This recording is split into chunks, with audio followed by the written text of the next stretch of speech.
उमा जी की बहू पिंकी को गप्पे मारने की बहुत आदत थी। वो जब भी किसी के बारे में बातें करती तो बड़े बड़े गप्पे फेंका करती। आसपास के सब लोगों को पता था कि पिंकी बहुत बड़ी गपोड़ीबाज है। लोग उसकी बात पर विश्वास नहीं किया करते थे, लेकिन हाँ, उसकी बातें सुन सुनकर हंसते बहुत थे। अरे बहू, पड़ोस वाली शर्मा जी है ना, उनकी बेटी का जन्मदिन है, तुम भी चली जाना। ठीक है मम्मी जी, ये तो बता दो गिफ्ट में लेकर क्या जाना है। अरे लेकर क्या जाना है, 250 का लिफाफा दे देना, बस काफी है। अरे मम्मी जी, अच्छा लगेगा क्या? पड़ोसी हैं हमारे, हमें कुछ बड़ा लेकर जाना चाहिए। अरे बहू, इतना काफी है। जानती हैं आप, मेरे मायके में जब पड़ोस में किसी की बर्थडे होती थी ना, तो मम्मी कुछ ना कुछ गोल्ड का ही देकर भेजती थी।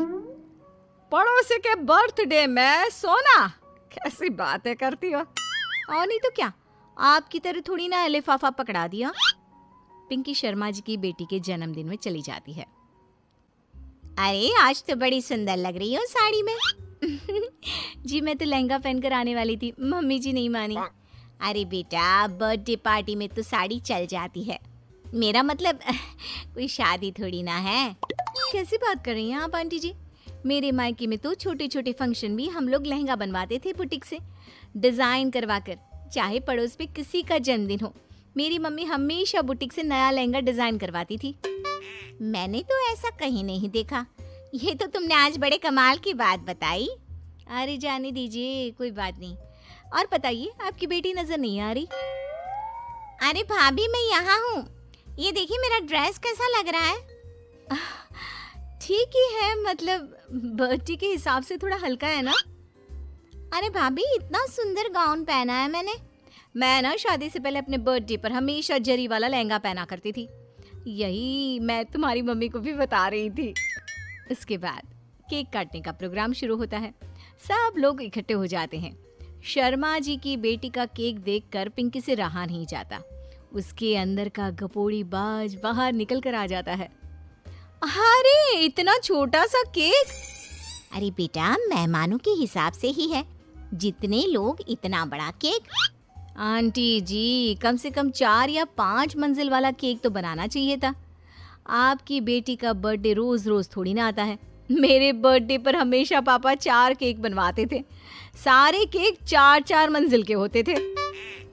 वहां पर सारे लोग उमा जी के मोहल्ले के ही थे और वो पिंकी के गप्पे मारने की आदत से अच्छी तरह वाकिफ थे, इसलिए सब लोग उसकी बात सुनकर हंसने लगे, लेकिन किसी ने पिंकी से कुछ नहीं कहा।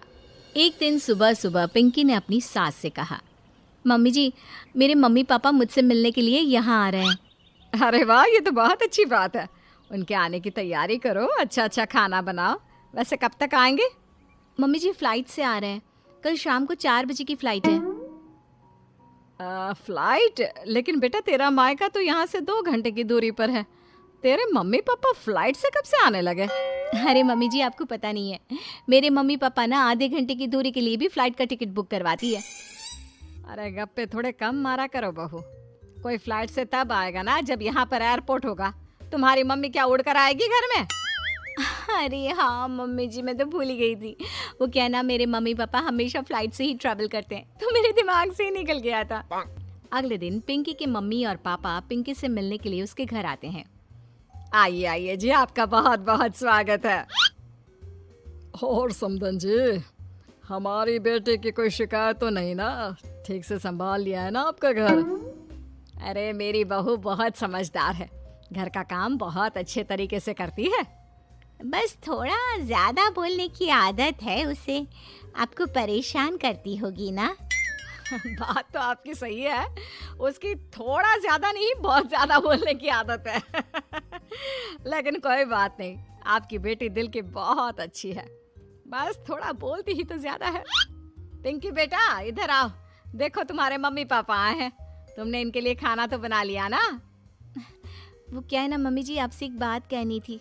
हाँ हाँ बोलो बहू, क्या बात है, डरने की कोई जरूरत नहीं। वो मम्मी जी, मैंने सोचा मम्मी पापा आए हैं तो खाना बाहर से मंगवा लेती हूँ। अरे कोई बात नहीं बेटा, वैसे भी तुम किचन में काम करने लग जाती तो अपने मम्मी पापा से बात कब करती।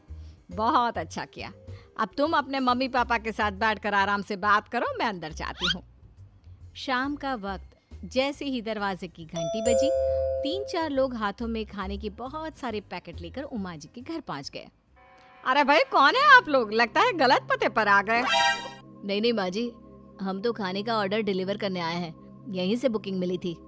अरे नहीं नहीं, आपको कोई गलत फहमी हुई है। हमारे यहाँ तो 2 ही मेहमान आए हैं।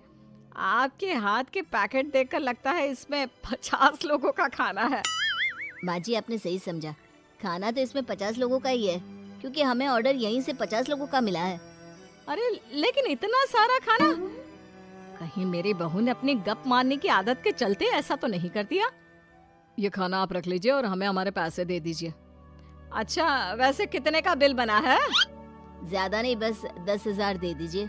उन लोगों की बात सुनकर उमा जी पिंकी को आवाज देकर वहाँ बुलाती है। जैसे ही पिंकी वहाँ आती है, खुश होते हुए उन लोगों को वहाँ पर खाना रखने के लिए कहती है। अरे इतना सारा खाना क्यों मंगवाया बहू? अरे मम्मी जी, मैंने आपको बताया तो था, मम्मी पापा आए हैं तो मैं खाना बाहर से मंगवा रही हूँ। ये बात सही है बेटा, लेकिन 2 लोगों के लिए 50 लोगों का खाना? अरे मम्मी जी, कुछ कम पड़ जाए तो अच्छा थोड़ी ना लगता है, और मेरे मायके में तो ऐसा ही होता है, एक्स्ट्रा खाना मंगवाते हैं हम लोग। तभी पिंकी के मम्मी और पापा वहाँ पर आते हैं। अरे बेटा, एक्स्ट्रा खाना मंगवाने का मतलब ये थोड़ी ना होता है कि 2 लोगों के खाने के लिए 50 लोगों का खाना मंगवा लो। और बेटा, तुम्हारी गप मारने की आदत के चलते 10,000 का बिल आया है, तुम्हें नहीं लगता ये गलत है? देखो बहू, बढ़ा चढ़ाकर बातें करना अपनी जगह, लेकिन इतनी बड़ी बड़ी फेंकना भी गलत है ना। पहली बात तो इतने सारे पैसे लगे, और दूसरी बात खाना वेस्ट होगा। आप लोग ठीक कहते हैं, मैं आज के बाद अपनी इस आदत को कंट्रोल करने की कोशिश करूंगी और अब से गप थोड़ी कम मारा करूंगी। पिंकी की बात सुनकर सब लोग हंसने लगे।